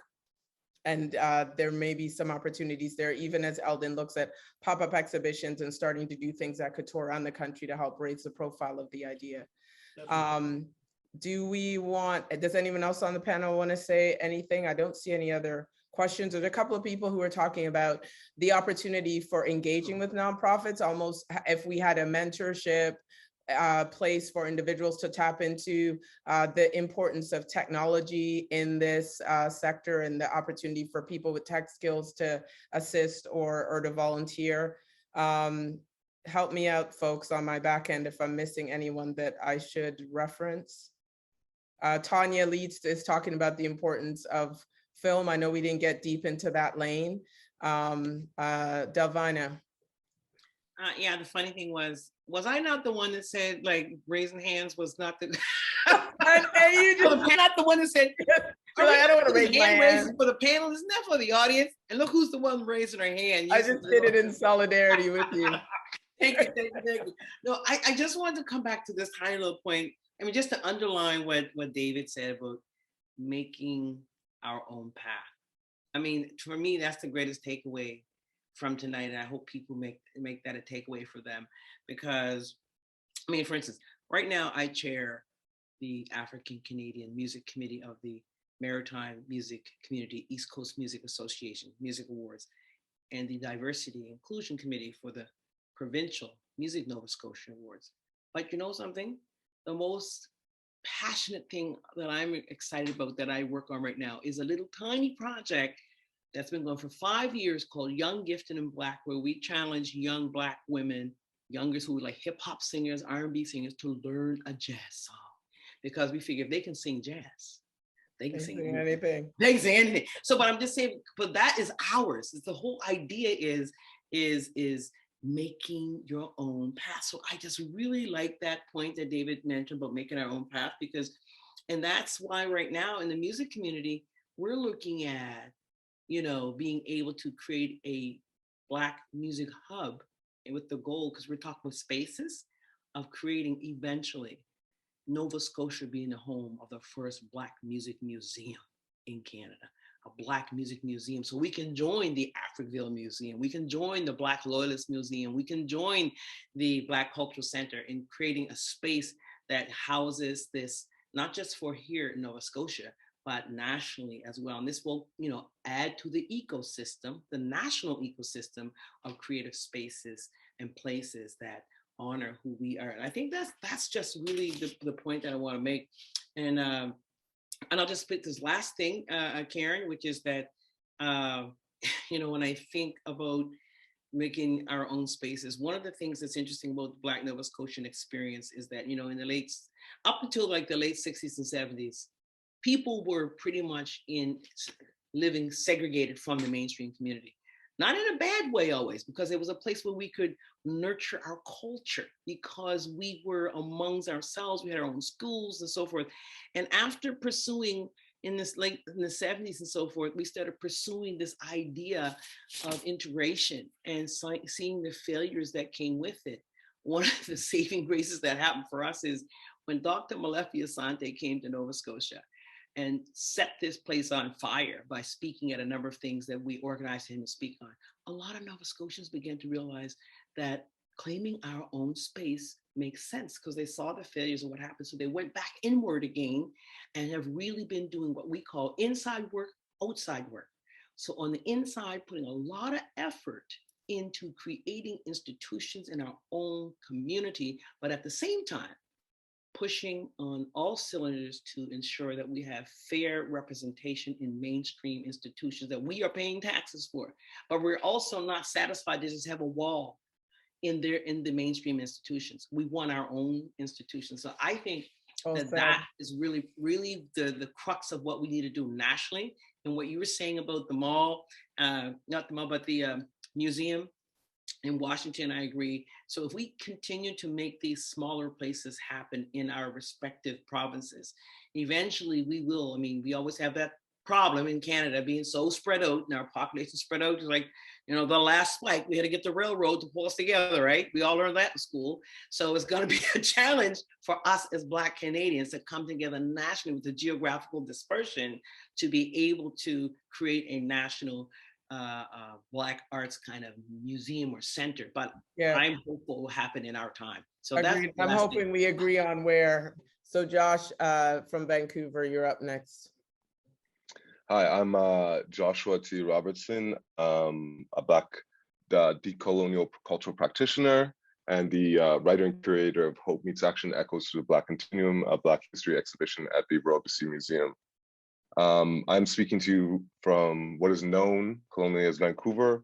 I gratefully and humbly acknowledge that I am on the unceded territory of the Musqueam, Squamish, Tsleil-Waututh nations.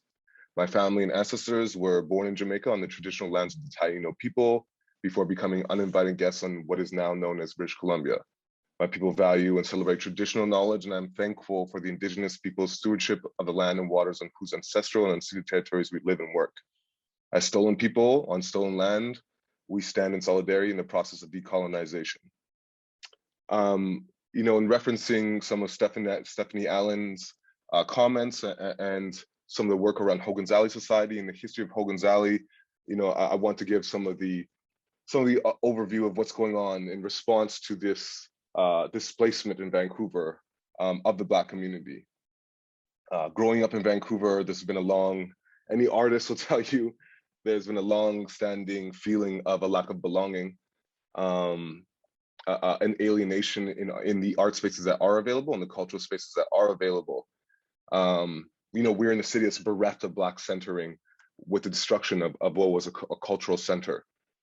But what I have seen, you know, especially on the backs of the decades of activist work, often led by Black women in Canada, and it's specifically in the summer of 2020, is a kind of a reinvigoration of this movement, of a movement to create Black spaces, to create belonging, and to combat kind of the Black brain drain that comes out of the West sometimes, with people often looking out east and to Montreal and Toronto, really not feeling like there is a home here for us. I am the writer-creator of Hope Meets Action, Echoes to the Black Continuum. It's a community-based exhibition at the Royal BC Museum meant to daylight the unknown and whitewashed, I should say unknown in certain circles, whitewashed history of Black British Columbians. In the exhibit, we daylight specifically a tremendous history that the museum itself had for years, decades. You couldn't tell the story of Victoria. You can't tell especially its founding, colonial founding, without talking about Black people. And yet this history was completely silenced, whitewashed for decades, for up until now. And so our exhibition started with community engagement process, Black curator and writer myself, and Rodney Hazard as the graphic designer. And I think showcases some of what I hope are some of the movements, such as the mural festivals that have in recent years are focused on Black artists and representing kind of this, as I said, reinvigoration of belonging in a city that is again without, that feels an absence of belonging, an absence of Black centering that was Hogan's Alley. Art space in a city that has the rent is sky high, and the Black cultural spaces are little to nothing. Some of our work dating back to the founding of Hogan's Alley Society was around creating that belonging, whether it was for the event that we created, which was Black Art for Black People, where we looked at some of the work of Kerry James Marshall, whose work was in town, but up until that point was the only people invited to it were, not the Black community. We went there, we interrogated, we went to the Museum of Anthropology, interrogated their postmodern conceptions of how, non-specific Black art should be shown from Africa, and nondescript places in Africa, nondescript descriptions. We interrogated with the community there, invited the community into that space to interrogate with the curators, with the curators at the Kerry James Marshall exhibition.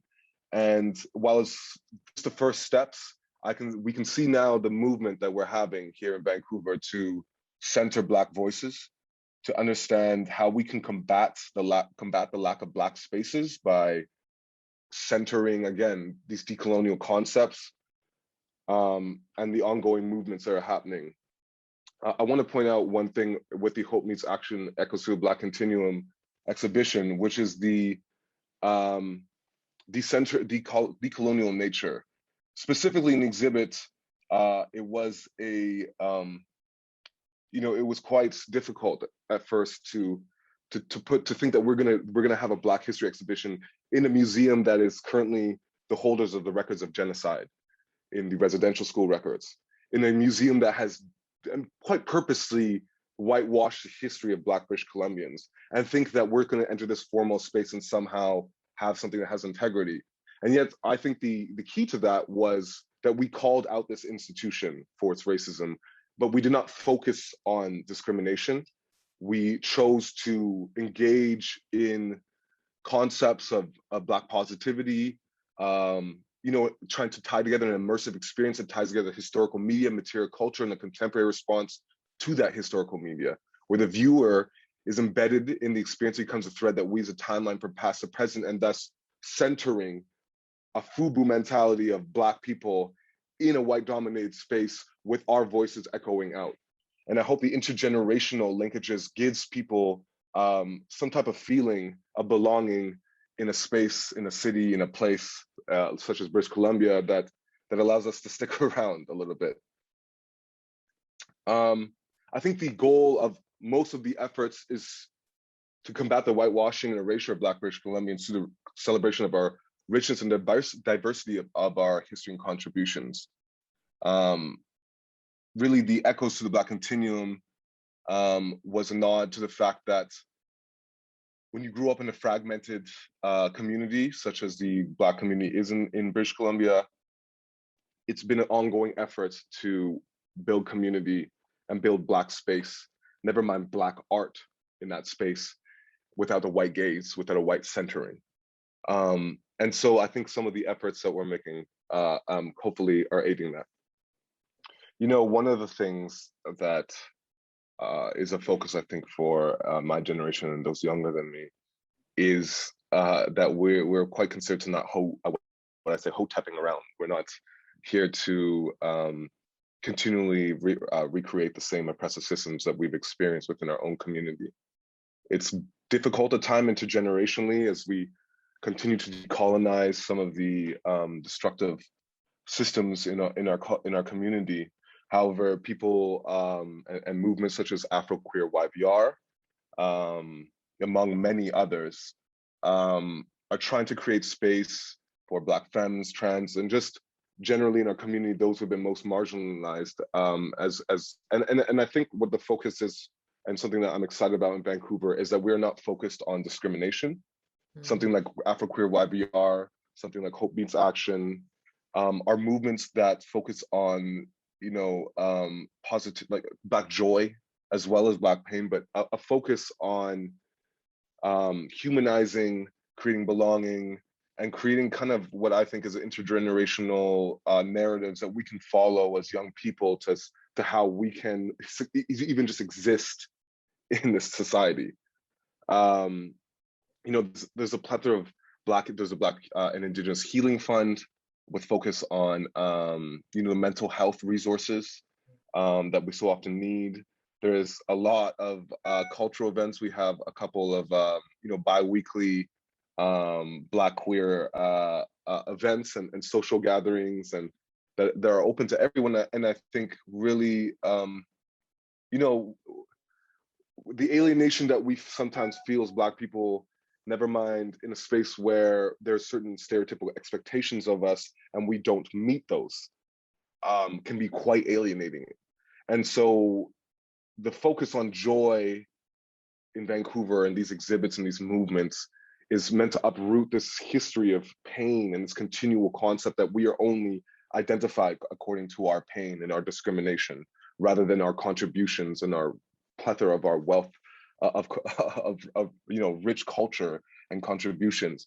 And inherent in even just, you know, Black, femme, queer, and trans joy is a subversive notion that when we put our art up in these spaces, we are just inherently, by enjoying and celebrating ourselves, you know, embracing a subversive, I think, methodology to our exhibits. Wow. Yeah, I love that. I love the idea of, regardless through whatever lens it's coming, that you feel that overall the work that's happening in community is about joy, not about pain, because so much of that, you're not responding to the harm, you're just claiming a narrative that really gives the plethora of identities of our humanity. That's amazing. I love that. I'm gonna let Stephanie wrap us up, and then there is a question with regards to the accessing or how we dismantle barriers around funding. And I think some of that, we've spoken about the need for helping people to decode the public funding piece. And I think some of this, I think for the Black Opportunity Fund folks, is about the money you will get and how you might disperse that. But I think there's also an opportunity around support and advocacy for how, both on the private and public sector, you may be able to help in shifting things like what Gaëtane mentioned about having that specific fund for Black communities, and the rise of those type of things to deal with the specificity of some of our issues, I think is a good thing around access. I am gonna, because we're at 8:44, I'm gonna let you wrap, Stephanie, and then after your last comment, we'll let Craig say the goodbyes. I think we have some slides queued just to thank sponsors and the folks at the Black Opportunity Fund. Listen, those of you who signed up and stuck through this conversation with us, your comments, your interactivity on the chat, just amazing. It's nice to see. I mean, I know these folks are brilliant, but it's nice to see so many of you commenting on their comments, and we will follow up and yeah, it was a pleasure. Someone was saying about, the great work that was this work is only possible because of the great work that folks like you are doing. So thank you all for taking the time and for responding to the call that the Black Opportunity Fund put out to hear from the arts and culture leadership in this country. Stephanie, over to you, and then we'll let Craig wrap up, and then we will say blessings and good night to all. And to continue, as Dr. Crooks so eloquently stated, continue to do the work, continue to advocate and fight for the work you're doing in your corner. It is important, and we appreciate you and value you for it. Well, I just want to say thank you to you, Karen, because you and Nisa putting this together has been, it's a delight, you know, after a day of staring at screens. And I think what it is that really, I think Dr. Julie really brought home for me is that this is not, we're not doing this out of getting rich. We're doing this because this is love. This is what actually makes ourselves able to cope with the days that we face outside in that world. My mother was a founding member of ACA in Hamilton, so I was going to cultural associations in my little child years, you know, and what that did for me as I've moved west, as I've weathered the storms, that the education system, that the business world, that all of these things that we're facing, our arts, our culture creators are our lifelines. They're the things that nurture our spirit. And I just couldn't be more thrilled to be a part of this conversation, because these are the links that will nurture us. This is resistance to white supremacy. This is our survival. This is what puts us forward and ahead and sustains us. So I just want to give you lots of love for supporting all of us to have a conversation like that. It's really the fact that you love us that we're here today. So thank you for that. And it's the fact that there's a Claudia at band. So shout out to Claudia, who organizes me always, and definitely to Nasa for taking the lead and helping that. They're brilliant young people that make us optimistic about the next generation. And Shay, who's visiting us from Boston, who jumped in to help, and Zaya, who is a senior civil servant in Ottawa, who's a volunteer board member on his way to becoming a band board member. Thank you all for the back end support. Craig, brethren, are you? Thank you all. This has been absolutely fascinating and empowering. And I knew it would be just from the discussion yesterday. I got a lot of energy, and I'm not disappointed. I know it, we all are equally excited. I want to say this is exactly the kind of thing that Black Opportunity Fund exists to do. Dr. Ato Sechioto, who is one of our board members who is here now, has a saying about Black Opportunity Fund, that we exist to show the light, to put a light on those who are doing the work, not to take away the light. And you know, some of the things that we're hearing here is stuff that we've heard in the roundtables and the research and the talking to community in the arts over the last year that was done by steering committee members, Jackie Parchment, Donna Walwyn, who is on this call, and a lot of that information was here, and we're hearing it echoed. And you know, I want to talk to some of the just quickly about the stuff about questions about the granting and how that information shapes how we're granting, doing it through an anti-oppression lens. And if you go to our website and look at our 100-day report that was prepared with McKinsey, it had a lot of this information there, talking about how we will inform what we're doing, that we're looking at multi-year funding, recognizing that this is a challenge that not-for-profit and arts community organizations face. You spend all the time, you know, trying to get funds, and then you get partial funds, and then it's only for 1 year. So you spend most of your time reporting on the funds and trying to apply for the next year. So our goal is multi-year funding. One of the other pieces, and David, you spoke to it about the administration, that the focus, the challenge is not being able to get funding for operation. That majority of the funds is focused on the project or so on. So those are things, again, in our report that we've outlined. And I remember when I was the head of marketing for Caribana 100 years ago, and we would hear the same thing about the financials and the financial management. I'm like, you know, the accountant isn't a good steel planner. So you're expecting the artists to be great financial planners. And I remember sitting across at City Hall talking to Mayor Barbara Hall at the time, and I said, well, if that is a priority with the funding, second an accountant. there are things that can be done. And meanwhile, the National Ballet was in tens of millions of dollars of debt and nobody was saying anything, and their sponsorship kept coming. So we're held to a different standard. We know that. And we must be diligent. We must make sure that we have the I's dotted and the T's crossed. So we have to develop those wraparound supports. We have to develop that financial literacy and that support through community, through village. That's what we need to do. And that's why we're here. And I'm so glad for this conversation. And again, this will be the first in a series. So we look forward to tapping into the brilliance that is here and more. So thank you all for joining and being a part of this special day. He knows where to find you all now, so y'all can't hide. Don't call Karen. Karen done open the door. Craig, you can walk through it. There's a plethora of talent at the table. Thank you all, and have a brilliant night and stay safe. Support a local artist, buy some artwork, buy a ticket, volunteer in an arts organization, take your children to galleries and to live performances. You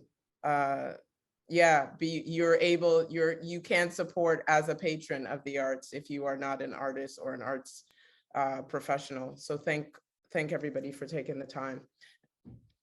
Thank you. Good night.